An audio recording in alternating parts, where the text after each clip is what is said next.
اب میں چاہتا ہوں کہ کچھ سبق سیکھ لیں آپ، چاہے دوسرے بغیر لب و لہجے کے جو میرے دل کی گہرائیوں میں اتر گئے ہیں، اور میں چاہتا ہوں آپ کے دل کی گہرائیوں میں اتار دیں۔ ایک بار سب مل کے کہیے یا رسول اللہ، یا رسول اللہ۔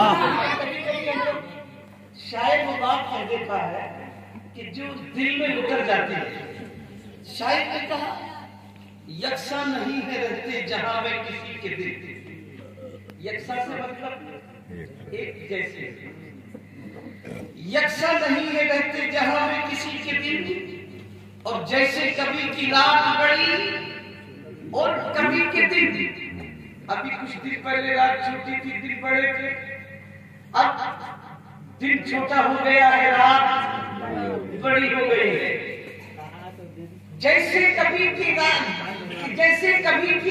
بڑی اور کبھی کے دن، شاعر نے کہا اے دل اداس ہونا غم روزگار سے، شاعر نے تو روزگار کہا لیکن عامل رام پوری نے کہا اے دل اداس ہونا غم زندگی سے تو، اور جب یہ سکتا میں آئے تو عامل صابری نے یوں کہا اے دل اداس ہونا غم ہندوستان سے، کیونکہ ہندوستان کا غم بہت بڑا غم ہے، ہم مسلمان وفادار ہیں ہندوستان کے، اس لیے چاہتے ہیں کہ ہندوستان میں امن قائم رہے، امن و امان سے ہم اپنی زندگی کو گزارتے رہے، تو ہم نے کہا اے دل اداس ہونا غم ہندوستان سے، آئیں گے زندگی میں پھر خوشی کے دن، بے شک سبحان اللہ، آئیں گے زندگی میں پھر خوشی کے دن۔ اور اصل میں لوگوں نے نعرہ تو یہ دیا تھا کہ اچھے دن آنے والے ہیں، کیا اچھے دن آنے والے ہیں، اب ہم بھی یہ سمجھ بیٹھے کہ شاید ہمارے بھی اچھے دن آئیں گے، لیکن میرے سنی زندگی بھائیوں، کسی کے اچھے دن آئے یا نہ آئے، ہم مسلمانوں کے اچھے دن تو اسی دن آ گئے تھے جس دن ہمارے نبی اس دنیا میں تشریف لے آئے، سبحان اللہ سبحان اللہ، جس دن ہمارے نبی اس دنیا میں تشریف لے آئے تھے، وہ ہر عالم کی رحمت ہے، کسی عالم میں رہ جاتے، یہ ان کی مہربانی ہے کہ یہ عالم پسند آیا، مگر آج حالت یہ ہے کہ ہم کروڑوں کی تعداد میں ہیں مگر بزدل ہیں، کمزور ہیں، پست ہمت ہے۔ اس کی وجہ کیا ہے؟ اس کی وجہ یہ ہے کہ ہم نے نقش قدم پاک مصطفیٰ کو چھوڑ دیا ہے، ورنہ ہم کل جوگی سے نہیں ڈرے، جوگی سمجھتے ہیں نا، آج کے بھوگیوں سے کیا ڈرے؟ کل کا جوگی آیا تھا اور کہا تھا اے اجمیر کے خواجہ اپنا راستہ بدل دو، تو میرے سب کے خواجہ نے کہا تھا میں راستہ بدلنے نہیں راستہ دکھانے آیا ہوں، بے شک سبحان اللہ، راستہ بدلنے نہیں راستہ دکھانے آیا ہوں۔ اور سب نے دیکھا کہ لوگوں نے کہا یہاں سے اٹھو، یہاں راجا کے اٹھ بیٹھیں گے، تو غریب نواز یہ کہہ کر کے اٹھ گئے کہ اچھا اٹھ بیٹھیں گے تو اٹھ ہی بیٹھے رہے۔ واقعہ سنانا مقصود نہیں ہے، صرف بتانا مقصد حقیقی ہے کہ سرکار غریب نواز نے یہی فرمایا تھا کہ اچھا اٹھ بیٹھیں گے تو اٹھ ہی بیٹھے رہے، اٹھ کے دوسری جگہ چلے گئے۔ اونٹوں کو بٹھانا تو ایک بہانہ تھا، اصل میں غریب نواز کو وہاں سے اٹھانا تھا۔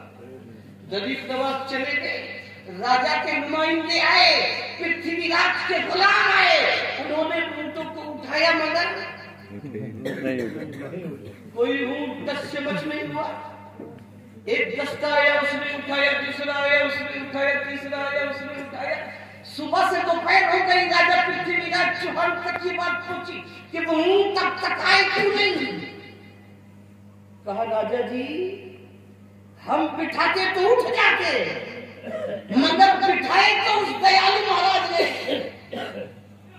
اچھا خود آیا، اٹھو کو اٹھایا، مگر کوئی اونٹ ٹچ سے مچ نہیں ہوا۔ اس کا وزیر خاص ہاتھ جوڑ کے غریب نواز کی بارگاہ میں گیا اور کہا اونٹوں کو اٹھا دیجئے. میرے غریب نواز نے کہا اٹھ جاؤ تو اٹھ گئے. سبحان اللہ. گھبرانا مت مسلمانوں ہندوستان کے. غریب نواز آج بھی تمہاری فریاد کو سن رہے ہیں. اگر کوئی تم سے کہے گا ہندوستان چھوڑ دو تو میرے غریب نواز اپنی قبر مبارکہ سے آج بھی کہیں گے کہ ارے یہ تمہیں ہندوستان سے نکال نہیں سکتے اس لیے کہ یہ کل میرے بٹھائے اونٹ نہیں اٹھا سکے تھے تو میرے بسائے مسلمان کیسے اٹھا سکتے. سبحان اللہ. سبحان اللہ. حبیب خدا کا فرمان نہ بدلے گا اور تم لاکھ کرو کوشش قرآن نہ بدلے گا. اور دلی کے منسٹر تو ہر سال بدلتے ہیں. اجمیر کی دھرتی کا سلطان نہ بدلے گا. بے شک بے شک. سبحان اللہ. نہ بدلے گا. میرے سنی سندھی بھائیوں آج کی تاریخ بڑی متبرک ہے اور اس تاریخ کو نہیں بلکہ پورے مہینے کو نسبت ہے غوث اعظم سے. بے شک بے شک. بولو ہم کو آپ کو سب کو نسبت ہے نہیں غوث اعظم سے. غوث اعظم حسنی حسینی ہے. بے شک. اس لیے کسی نے کہا تھا ان کی نسبت کا تاج رکھتے ہیں ہر مرض کا علاج رکھتے ہیں اور خوف کیوں ہو ہمیں یزیدوں سے ہم حسینی مزاج رکھتے ہیں. غوث اعظم کے دیوانوں بتاؤ غوث اعظم سے کتنی محبت ہے. اگر میں نعرہ لگاؤں غوث کا دامن نہیں چھوڑیں گے تو کتنے لوگ ہیں جو دامن کو نہیں چھوڑیں گے. ہاتھ اٹھا کے بتائیں. اللہ نہیں چھوڑیں گے نا.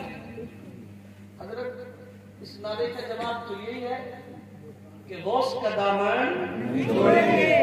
اگر چھوڑو گے تو کل یار پہلے پکڑو تو. سبحان اللہ. چھوڑو گے تو تب پہلے پکڑو. اس لیے کہ غوث اعظم سرکار فرماتے ہیں کہ میں نے 40 سال تک کتنے سال تک 40 سال تک عشاء کے وضو سے فجر کی نماز پڑھی ہے. میرے سنی سندھی بھائی جو ایمانداری سے بتانا آج کس نے پوری 5 وقت کی نماز پڑھی ہے؟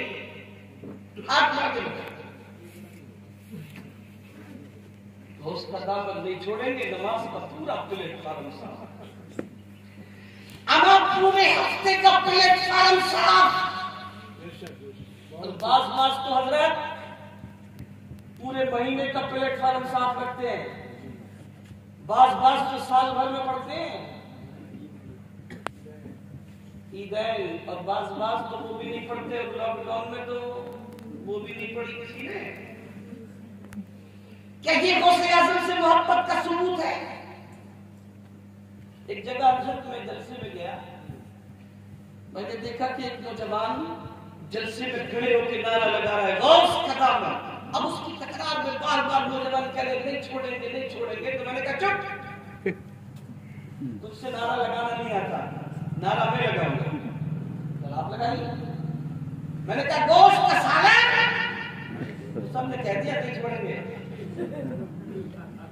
بس تمہارا کام یہ ہے کہ ہماری سب سے بڑی فطرت اور سب سے بڑی خرابی یہ ہے کہ ہم کھانے میں سب سے آگے ہیں اور کام کرنے میں سب سے پیچھے ہیں. غوث اعظم سے محبت کرنے والوں میں تمہاری نیاز کا تمہاری فاتحہ کا مخالف نہیں ہوں. لیکن میں تمہیں ذہن دے کے جاتا ہوں سچا غوث اعظم کا فدائی وہ ہے جو غوث اعظم کی نیاز بھی کرے اور پابندی سے 5 وقت کی نماز بھی پڑھے. جو 5 وقت سے پابندی کی نماز پڑھنے والا ہے وہ غوث اعظم کا فدائی ہے فدائی ہے. اور جس نے نیاز ایسے وقت میں کی میں ہمیشہ کہتا ہوں اپنے سنی سندھی بھائیوں سے کہ نیاز ایسے وقت میں کرو کہ بیچ میں نماز نہ آئے. بیچ میں مثال کے طور پر صبح فجر سے شروع کرو اور ظہر کی نماز سے پہلے ختم. مگر ہوتا کیا ہے حضرت کہ عصر سے پہلے تیاری 2 نمازیں پکانے میں اور 2 نمازیں کھلانے میں. یاد رکھنا جس کی نیاز میں نمازیں چھوٹ گئی اس کی نیاز قبول نہیں ہوگی. کیونکہ کل قابر بشر کی عدالت میں اللہ ہم سے یہ نہیں پوچھے گا کہ تم نے غوث اعظم کی نیاز کی تھی کہ نہیں کی تھی. تم نے غوث اعظم اللہ کا بڑے محشر کی عدالت میں اللہ پوچھے گا اپنی عدالت میں کہ تم نے نماز پڑھی تھی کہ نہیں پڑھی. بے شک